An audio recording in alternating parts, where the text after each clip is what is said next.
Children class 10। आप सब कैसे हैं? अच्छे हैं, मैं उम्मीद करती हूँ। लेकिन हमें पता चल रहा है कि आप लोग डेली क्लास नहीं कर रहे हैं। आपको जो वीडियो यूट्यूब पर उपलब्ध कराई जा रही है उसे आप लोग देख नहीं रहे हैं और उससे आप लोग काम नहीं कर रहे हैं। तो हम लोग इस चीज़ के लिए अब नया एक तरीका ज़रूर निकालेंगे ताकि आपके घर में भी सबको ये पता चले, आपके पेरेंट्स को, कि आप लोग पढ़ाई नहीं कर रहे हैं। तो बी केयरफुल, कुछ ना कुछ फादर ज़रूर करेंगे और जो भी होगा वो आप अपने घर के बारे में खुद जान सकते हैं। हम इसके अलावा और कुछ नहीं कर सकते हैं कि हम इस समय यही पढ़ाई करें और जितना इससे कर सकते हैं उतना करें और जितना इसका इस्तेमाल कर सकते हैं। आपको करना क्या है, यूट्यूब को बार बार वो ऐसा तो है नहीं कि एक बार आपने देखा और दोबारा वो आपके काम नहीं आएगा। आप उसको बार बार नहीं समझ में आ रहा है तो उसे बार बार देखिए, बार बार सुनिए, सब कुछ उसमें है। आप लोग इस पर ध्यान दीजिए, ठीक है। चलिए फिर हम साहित्य सागर का पाठ 7 पढ़ते हैं और मैं इस समय हूँ पेज नंबर 44 पर। 44 तक हमने कर लिया था कि जब वो ब्रजकिशोर बाबू जो हैं उनको घुमाने के लिए लेकर ब्रजकिशोर ने रामनिहाल से कहा था कि उनके मेहमानों को घुमा लाए। आगे हम पढ़ते हैं, इसमें पेज नंबर 45 पर हूँ मैं। पुरुष के मुंह पर की रेखाएं कुछ तन गई। स्त्री ने कहा, अच्छा है, आप काम कीजिए, हम लोग तब तक घूम आते हैं। पुरुष जो मोहन बाबू थे उन्हें थोड़ा सा गुस्सा आ गया इस बात से कि वो साथ में नहीं चल रहे हैं और एक अनजान व्यक्ति के हाथ में उन्हें सौंप दे रहे हैं। हम लोग मान मंदिर पहुँचे। रामनिहाल जो है श्यामा को पूरी कहानी, पूरी स्टोरी सुना रहा है, इसलिए वो कहता है कि हम लोग, यानी वो तीनों लोग, मनोरमा, मोहन बाबू और रामनिहाल, तीनों लोग मान मंदिर में पहुँचे। बजरे पर चांदनी बिछी थी। बजरे यानी ये एक छत वाला नाव होता है, उस पर पुरुष मोहन बाबू जाकर ऊपर बैठ गए। तो वो छत वाला था, तो जो मोहन बाबू थे वो उस पर जाकर बैठ गए। मनोरमा को चढ़ने में जैसे डर लग रहा था। मैं बजरे के कोने में खड़ा था, वो भी बजरे पे चढ़ गए थे और वो कोने पे खड़े थे। अब मनोरमा चढ़ नहीं पा रही थी, उसे डर लग रहा था। हाथ बढ़ाकर मैंने कहा, आप चले आइए, कोई डर नहीं। और उन्होंने अपना हाथ दे दिया मनोरमा को कि वो उनका हाथ पकड़कर बजरे पर चढ़ जाए, यानी नाव के ऊपर आ जाए। आगे ऊपर आते ही मेरे कानों में धीरे से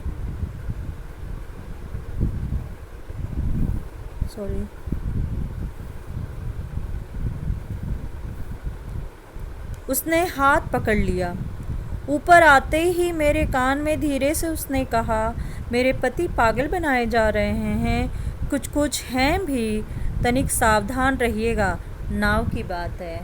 मनोरमा एक चंचल और हंसमुख स्त्री थी और उसने रामनिहाल को डराने के लिए ये कहा कि मेरे पति जो हैं वो थोड़े से पागल हैं, तो आप थोड़ा सावधान रहना, नाव की बात है। मतलब ऐसा कि कहीं ऐसा ना हो कि वो गुस्से में आ जाए, कब गुस्सा आ जाएगा पता नहीं चला, और तुम्हें नदी में ढकेल देंगे, इसलिए आप ज़रा सावधान रहिएगा।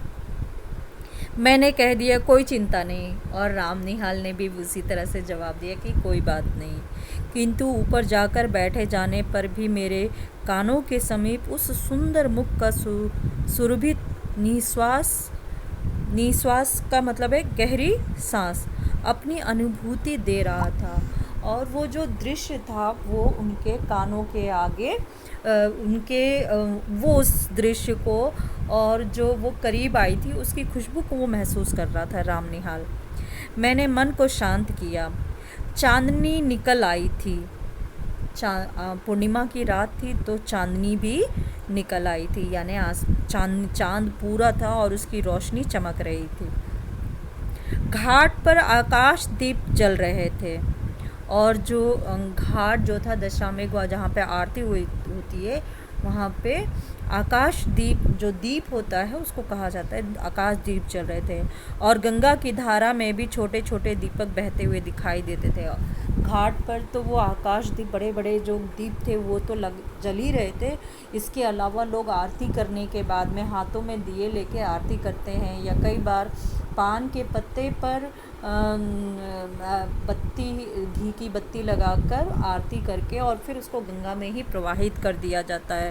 कुछ लोग आटे का दिया भी बनाते हैं, उसको गंगा जी में प्रवाहित कर देते हैं और वो गंगा जी में दूर तक जाता है। तो गंगा जी की जो धारा है उस पर छोटे छोटे दीप, ज्वाला जलते हुए दिखाई देती थी और आगे बढ़ते हुए थे। सोचिए कि वो दृश्य कितना खूबसूरत होगा जब दीप तैर रहे होंगे और नाव पर वो लोग बैठे होंगे। मोहन बाबू की बड़ी बड़ी गोल आंखें और भी फैल गईं। उन्होंने कहा, मनोरमा देखो, इस दीपदान का क्या अर्थ है, तुम समझती हो? तो जो दीप गंगा जी को अर्पित किया जाता है या आरती के बाद में उसे दीपदान कहा जाता है। तो वो कहते हैं कि तुम्हें क्या इसका अर्थ पता है कि दीपदान क्या होता है? गंगा जी की पूजा है और क्या।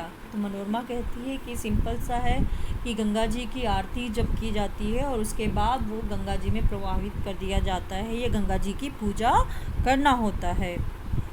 यही तो मेरा और तुम्हारा मतभेद है। जीवन के लघुदीप को अनंत की धारा में बहा देने का यह संकेत है। आह, कितनी सुंदर कल्पना है, कहकर मोहन बाबू जैसे उच्छ्वसित हो उठे। जो मोहन बाबू थे उन्होंने कहा कि यही तो तुम्हारा और मेरा मतभेद है। वो मोहन बाबू के पूछने का और समझने का दृष्टिकोण और है, और जो मनोरमा है उनका दृष्टिकोण और है। वह उसे एक साधारण सी एक क्रिया मानती है कि ये पूजा करके आरती के दीपक जो हैं ये देना ही, गंगा में प्रभावित करना ही दीपदान है। इसमें लोग अपनी श्रद्धा को अर्पित करते हैं, यही उसका मतलब होता है। लेकिन यहाँ मोहन बाबू इसे जीवन के दूसरी दृष्टि से देखते हैं। वो कहते हैं कि जीवन के लघुदीप को अनंत की धारा में बहा देने का संकेत है। जीवन के लघुदीप को, हमारे मन के भीतर में तरह तरह के विचार उत्पन्न होते रहते हैं और वो विचार जो हैं वो एक दीपक के समान होते हैं। चाहे वो किसी भी तरह की ऊर्जा हो, वो ऊर्जा जिसको कहा जाता है कि वो ऊर्जा जो है उसको अनंत की धारा में बहा देने का यह संकेत है। यानी कि अपने मन को अनंत के लिए छोड़ देना, कि मन जो है वो अनंत में विश्वास करे, उसको न किसी तरह का किसी अच्छाई से अच्छा लगे न किसी बुराई से बुरा लगे, वो समभाव रहे। और ये समभाव ही जो है अनंत है, जिसमें किसी भी तरह की भावना की क्रिया नहीं है, जिसमें किसी भी तरह की इच्छा नहीं है। वो इसकी बात कह रहा है कि जिसमें किसी तरह की इच्छा नहीं होती है वो अनंत की है। आह, कितनी सुंदर कल्पना है। और अपनी इस कल्पना पर वो बहुत ज़्यादा खुश हो जाते हैं, कहकर मोहन बाबू जैसे उच्छ्वसित हो उठे और उनका अंग अंग प्रति अंग जो है अपने इस विचारधारा पर या अपने इस विचार पर प्रफुल्लित हो गया। वो बहुत खुश हो गए। उनकी शारीरिक चेतना मानसिक अनुभूति से मिलकर उत्तेजित हो उठी। उनकी शारीरिक चेतना, जो वो स्थिर थे तो मानसिक अनुभूति उन्होंने उसको अपने मस्तिष्क से, वो उन्होंने जो अनंत की भावना जो प्रकट की है, या समभाव में रहना, इच्छाओं का दान कर देना, ये जो उनकी अनंत की भावना है, वो इसको मस्तिष्क से, उनके मस्तिष्क के विचार थे ये। तो ये अपने मस्तिष्क के विचार जब उनके शरीर, जब उसकी अनुभूति उन्हें होती है कि कितने सुंदर विचार उन्होंने कहे हैं, तो उनकी शारीरिक चेतना जो है वो बिल्कुल उत्तेजित हो जाती है, उनके शरीर में हलचल होने लगती है, वो खुद से बड़े प्रसन्न हो जाते हैं, उनके जो व्यवहार है या बॉडी लैंग्वेज है वो इस तरह का हो जाता है। मनोरमा ने मेरे कानों में धीरे से कहा, देखा ना आपने। तो वो जो उनकी जो बॉडी लैंग्वेज थी उस समय, जो उनकी एक्टिविटी थी, उसे देखकर मनोरमा क्या करती है, मज़े लेती है और राम निहाल को कहती है कि देखा ना, जो मैंने कहा था कि मेरे पतिदेव थोड़े पागल हैं, इनसे बच के रहना, नहीं तो तुम्हें गंगा जी में ढकेल देंगे। तो वो इस बात का उनको विश्वास दिलाती है। मोहन बाबू को, राम निहाल को वो क्या करती है, डराने का प्रयत्न करती है। वो जीवन के प्रत्येक पल का बहुत आनंद लेना चाहती है, बहुत खूबसूरती से उसे जीना चाहती है, वो वर्तमान में जीना चाहती है, वो किसी कल्पना में नहीं रहती है। वर्तमान में जो वो दशा में वो घाट को देखने गए थे, वो उसका आनंद लेना चाहती है, वो उसका लुत्फ़ उठाना चाहती है। वो जो दीप बह रहे हैं उसको, वो सुंदर, उसकी सुंदरता को वो अनुभूत करना चाहती है। ये मनोरमा का चरित्र है। मैं चकित हो रहा था। बजरा पंचगंगा घाट के समीप पहुंच गया था और इनके इस चीज़ों को देखकर, उनके आपस के व्यवहार को देखकर, उनकी बातचीत को सुनकर राम निहाल को आश्चर्य होता है कि दोनों में कितना विरोधाभास है, एक कहाँ है और दूसरा किस तरह का है। बजरा पंचगंगा घाट के समीप, क्योंकि वो दशा में एक वो घाट जा रहे थे, इसलिए अब ये पंचगंगा यानी 5वें घाट की तरफ पहुंच गए थे। तब हंसते हुए मनोरमा ने अपने पति से कहा, और यह बांसों में जो टंगे हुए दीपक हैं, उन्हें आप क्या कहेंगे। अब वो क्या कहती है, मज़े लेती है और वो पूछती है कि अच्छा ये बताइए कि बांसों में जो टंगे हुए दीपक हैं, उन्हें दूर से बांस में टंगे हुए दीप दिखाई देते हैं, तो वो उनसे पूछती है कि इन बांसों में टंगे हुए जो दीपक हैं, इसके संबंध में तुम्हारे क्या विचार हैं।